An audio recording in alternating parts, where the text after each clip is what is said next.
বাংলাদেশের postal academy কোথায় অবস্থিত? এটা সঠিক অ্যান্সার হবে রাজশাহী। তারপরের প্রশ্ন, ট্রেডিং কর্পোরেশন অফ বাংলাদেশ কোন মন্ত্রণালয়ের আওতাভুক্ত? এটা সঠিক অ্যান্সার হবে বাণিজ্যিক। তারপর এই প্রশ্নটা দেখুন, এটা খুবই গুরুত্বপূর্ণ, এটা আপডেট প্রশ্নগুলা। মুক্তিযুদ্ধের সূচনায় major Ziaur Rahman East Bengal Regiment কত নম্বর ব্যাটালিয়নে অন্তর্ভুক্ত ছিলেন? এটা সঠিক অ্যান্সার হবে 8। তারপরের প্রশ্ন, তিস্তা নদীর তীরবর্তী জেলা কোনটি? এটা সঠিক অ্যান্সার হবে সব কয়টি, লালমনিরহাট, রংপুর, নীলফামারী। তারপরের প্রশ্ন, 1 বিলিয়ন সমান কত? এটা সঠিক অ্যান্সার হবে 1000 মিলিয়ন। মুসলিম রেনেসাঁর কবি বলা হয় কাকে? ফরুক আহমদ। তারপরের প্রশ্ন, পোস্টমাস্টারের ছোট গল্পের রচয়িতাকে? এটা সঠিক অ্যান্সার হবে রবীন্দ্রনাথ ঠাকুর। তারপরের প্রশ্ন, শব্দের ক্ষুদ্রতম অংশকে কি বলে? এটা সঠিক অ্যান্সার হবে ধ্বনি। তারপরের প্রশ্ন, I have dash new books at home? এটা সঠিক অ্যান্সার হবে সাম। জাতীয় কবি কাজী নজরুল ইসলামের জন্মস্থান কোন জেলায়? এটা সঠিক অ্যান্সার হবে বর্ধমান। তারপরে প্রশ্ন, বাংলা ভাষার যৌগিক শব্দধ্বনি কয়টি? এটা সঠিক অ্যান্সার হবে 25টি। তারপর কোনটি সুন্দর শব্দের সমর্থক শব্দ? এটা সঠিক অ্যান্সার হবে মনোরম।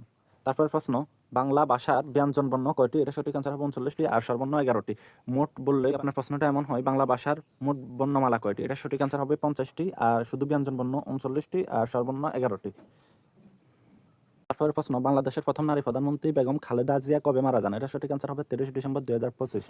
তারপরের প্রশ্ন, জাতীয় শহীদ সেনা দিবস কবে? এটা সঠিক অ্যান্সার হবে 25 ফেব্রুয়ারি। তারপর প্রশ্ন, বাংলাদেশের মোট সীমান্ত দৈর্ঘ্য কত? এটা সঠিক অ্যান্সার হবে 5138 কিলোমিটার। তারপরের প্রশ্ন, বাংলাদেশের সর্বোত্তরের জেলা কোনটি? এটা সঠিক অ্যান্সার হবে পঞ্চগড়। তারপরের প্রশ্ন, ইরানের রাজধানী কোনটি? এটা সঠিক অ্যান্সার হবে তেহরান। তারপরের প্রশ্ন, আন্তর্জাতিক আদালত কোথায় অবস্থিত? এটা সঠিক অ্যান্সার হবে হেগ। তারপরের প্রশ্ন, পৃথিবীর সবচেয়ে বড় সংবাদ সংস্থার নাম কি? এটা সঠিক অ্যান্সার হবে রয়টার্স। তারপর প্রশ্ন, বাংলা ভাষার ব্যাকরণ প্রথম রচনা করেন কে? এটা সঠিক অ্যান্সার হবে রাজা রামমোহন রায়।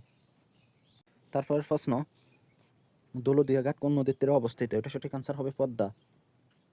বাংলাদেশের সর্বোচ্চ রাষ্ট্রীয় পদক কোনটি? এটা সঠিক অ্যান্সার হবে স্বাধীনতা পদক। তারপর বাংলার প্রাচীন জনপদ কোনটি? এটা সঠিক অ্যান্সার হবে পুন্ড্র।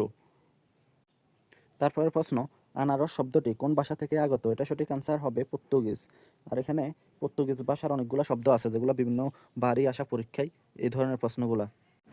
তারপর আসুন, ট্রান্সলেশন ইংলিশ আমাদের এখানে যেগুলো দেবো এগুলোই আসবে, এগুলোর বাইরে কিছু থাকবে। যেমন সততাই সর্বোৎকৃষ্ট পন্থা, এটা সঠিক অ্যান্সার হবে honest is the best policy. তারপর এখানে দেখতে পাচ্ছেন জেন্ডার আছে, এখানে দেখতে পাচ্ছেন গুরুত্বপূর্ণ জেন্ডারগুলো আমরা দিয়ে দিয়েছি। তারপর দেখুন সিনোনিম, যেগুলো সব থেকে বেশি গুরুত্বপূর্ণ ওগুলো আমাদের এখানে থাকবে। তারপর এখানে অ্যান্টোনিমগুলো থাকবে, তারপর আর্টিকেলগুলো থাকবে, সবগুলো ইম্পর্টেন্ট প্রশ্নগুলো আমরা এখানে দিয়েছি। আপনাদেরকে শুধু ভালো করে পড়তে হবে। তারপর ট্রান্সলেশনগুলো যেগুলো ইম্পর্টেন্ট ওগুলো আমাদের এখানে আছে, আপনারা শুধু ভালো করে এগুলো একবার পড়ে ফেলবেন ইনশাল্লাহ, তাহলে এখানে ভালো একটা রেজাল্ট করতে পারবেন। যারা এই সাজেশনটা সম্পূর্ণ পড়ে ফেলবেন তারা এখানে 100% ভালো করবেন, কারণ এখানে এই প্রশ্নগুলোর বাইরে কিছুই থাকবে না। যেমন মাই বার্থডে ইজ ড্যাশ ফেব্রুয়ারি, এটা সঠিক আনসার হবে ইন ফেব্রুয়ারি। তো সবগুলো পড়ে শোনানো আসলে সম্ভব না, আপনার সম্পূর্ণ সাজেশনটি আমাদের দেওয়া নাম্বারে হোয়াটসঅ্যাপে যোগাযোগ করে নিয়ে যাবেন। এটা চাইলে আপনি 1 থেকে 2 দিনের ভিতর পড়ে শেষ করে ফেলতে পারবেন। চেষ্টা করলে যারা দ্রুত পড়তে পারেন তারা আশা করি 2-3 ঘন্টা পড়লে এটা শেষ হয়ে যাবে। আর এখানে সবগুলা আলাদা করা গুরুত্বপূর্ণ প্রশ্নগুলা, আপনার বই পড়ে এখন আপনি শেষ করতে পারবেন না, শেষ সময় এসে এই সাজেশনটি পড়বেন।